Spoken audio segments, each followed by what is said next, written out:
Good morning. It is Gina Wendell here for another Fill You In Friday. And this Friday I want to focus on data. I want to tell you about some improvements, some tools that we have out there, and then give you a friendly reminder about some cycle reports that are coming due. So I want to start off with some enhancements that our Office of Information Technology has made to Trian. There was a commissioner's memo that went out about this. There have been 4 new updates that have been made, and we have a sample student transcript here. And I think those of you who work particularly in secondary are going to be really excited about this. First and foremost, career completers who have completed a career pathway or are in a career pathway, all of that data is now tracked.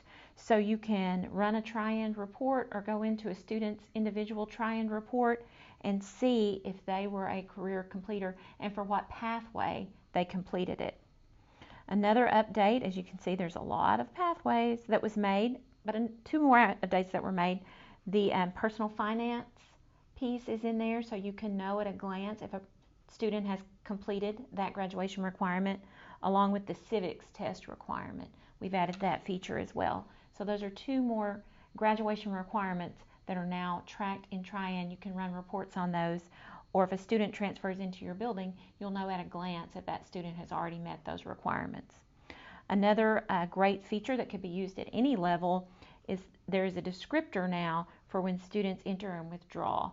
So if you're getting a new student, you can tell at a glance where that child was prior to coming into your building.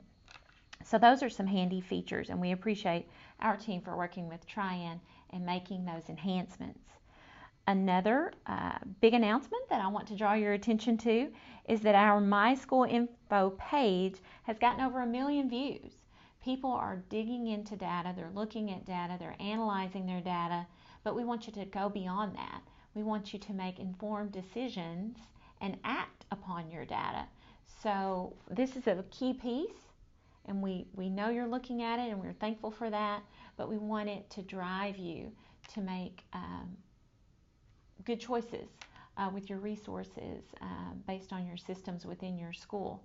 So right now, private reports are out for districts in My School Info, and they're looking at their data and they're calling us, and we're responding to their questions. In early October, these reports are going to be made available to the public.